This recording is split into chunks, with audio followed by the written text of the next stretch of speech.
राधे राधे, जय श्री कृष्णा। कहानी संग्रह में हमारे सभी श्रोताओं का हार्दिक अभिनंदन है। भक्तों, आज की वीडियो में हम हनुमान जी के चिरंजीवी होने के संपूर्ण वृतांत को लेकर आए हैं। हमारे हिंदू महाकाव्यों में 7 चिरंजीवियों का वर्णन पाया जाता है, उनमें से हनुमान जी एक हैं। पुराणों की इस कथा के अनुसार हनुमान जी जन्म लेने के कुछ क्षण बाद ही उनकी भूख माता के पेयपान से शांत न हुई, जिससे मां अंजना को घोर आश्चर्य हुआ और वह जंगल में फल फूल लेने चली गई। इधर सूर्योदय होने वाला था। आकाश में उगते सूर्य को देख भूख से पीड़ित हनुमान जी सूर्य देव को लाल फल समझकर उसे खाने के लिए आकाश में चले गए। उसी समय सूर्य ग्रहण लगा था और राहु सूर्य देव को ग्रसित करने के लिए आया था। आकाश में राहु ने हनुमान जी का विशाल आकार और सूर्य को निगलते देख राहु घबराकर देवराज इंद्र के पास गया और निवेदन करते हुए बोला, हे देव, दूसरा मुझसे भी शक्तिशाली राहु मेरा अधिकार छीनकर मुझे ग्रसित करना चाहता है, अतः आप मेरी रक्षा करें। देवराज इंद्र राहु की बात को सुनकर उसकी रक्षा के लिए ऐरावत पर सवार होकर आते हैं। देवराज इंद्र को ऐरावत पर सवार देख हनुमान जी उन्हें एक बड़ा सा फल समझ उन्हें पकड़ने के लिए आगे बढ़े। तभी देवराज इंद्र ने हनुमान जी के मुख पर अपने वज्र से प्रहार किया। वज्र के प्रहार से हनुमान जी की हनु यानी कि थोड़ी टेढ़ी हो गई और वे पृथ्वी पर गिर पड़े। ये देख वायुदेव ने क्रोधित होकर अपना प्रभाव रोक दिया, जिससे समस्त संसार का श्वास अवरुद्ध होने लगा। ये देख ब्रह्मा जी उन्हें पूर्ण रूप से स्वस्थ कर अमृत प्रदान किया और अग्निदेव ने अग्नि से, वरुण देव ने वायु से अभयदान दिया, अर्थात उन्हें अग्नि जल से कभी भी कोई क्षति नहीं होगी। हनुमान जी की हनु अर्थात थोड़ी टेढ़ी हो जाने के कारण ही वे हनुमान कहलाए और ब्रह्मा जी का वरदान पाकर वे चिरंजीवी हो गए। राम भक्त हनुमान को शिव का अंश अवतार माना जाता है। इसी संबंध में हमारे अनेकों ग्रंथों में अनेकों प्रकार की कथा कहानी भी मिलती है, जो इस बात का साक्ष्य है कि भगवान शिव के 11वें रुद्र अवतारों में से सिर्फ हनुमान जी को ही अमरता का वरदान प्राप्त हुआ है। इस प्रकार भगवान राम के परम भक्त हनुमान जी राम के पृथ्वी लोक जाने के बाद भी विराजमान हैं। इस संबंध में रामचरितमानस में संपूर्ण उल्लेख मिलता है। त्रेता युग में अयोध्या के राजा दशरथ और कौशल्या माता की कोख से इनका जन्म होता है।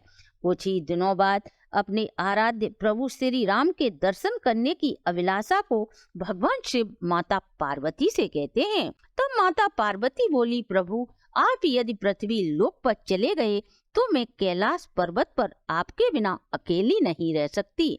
ऐसे में भगवान शिव पार्वती द्वारा विरह की व्रात को सुनकर अपने 11वें रुद्र अवतारों की कथा भवानी को सुनाते हैं और कहते हैं, मेरे 11वां अवतार रुद्र रूप हनुमान जी हैं। इन्हीं 11वें अवतारों में से हनुमान जी मेरा अवतार हैं, जिसे मैं लेने जा रहा हूँ।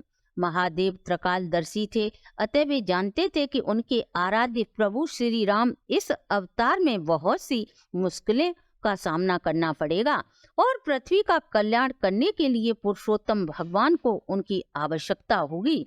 भगवान शिव इस बात पर विचार कर जब पृथ्वी पर न राम होंगे न शिव होंगे, तब पृथ्वीवासी लोगों के कल्याण के लिए भगवान के किसी सेवक का होना परम आवश्यक है।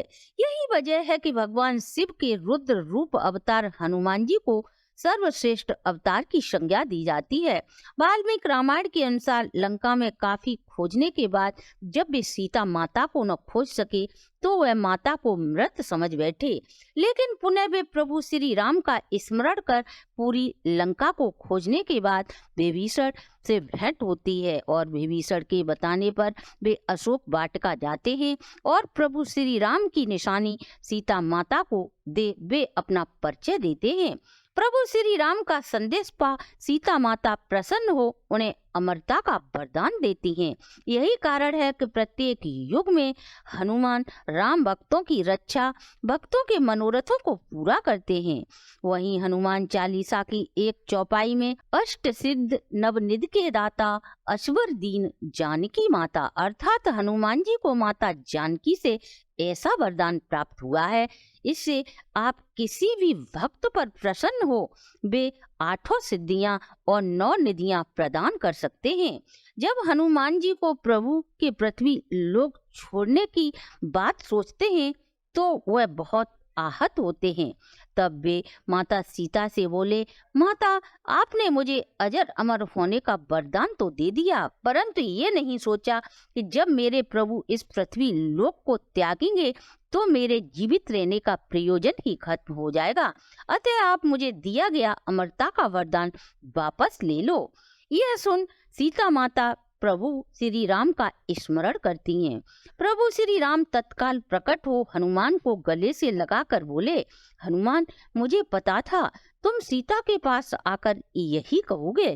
पृथ्वी पर जन्म लेने वाला देवता हो या ऋषि या फिर कोई मनुष्य, वो अमर नहीं हो सकता। जब पृथ्वी पर मैं नहीं रहूंगा तो राम नाम का स्मरण करने वाले मेरे भक्तों का बेड़ा पार मेरा हनुमान ही तो करेगा। पृथ्वी पर एक समय ऐसा आएगा जब कोई देव अवतार नहीं होगा, पापियों की संख्या अधिक होगी। ऐसे में मेरे भक्तों का उद्धार मेरा प्रिय हनुमान ही करेगा।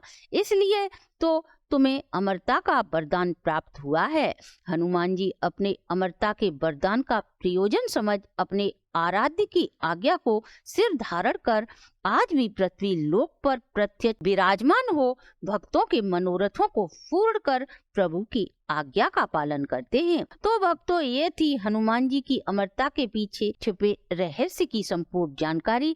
अगर आपको हमारी प्रस्तुति अच्छी लगी हो तो आप हमारे चैनल को लाइक, सब्सक्राइब और शेयर करें।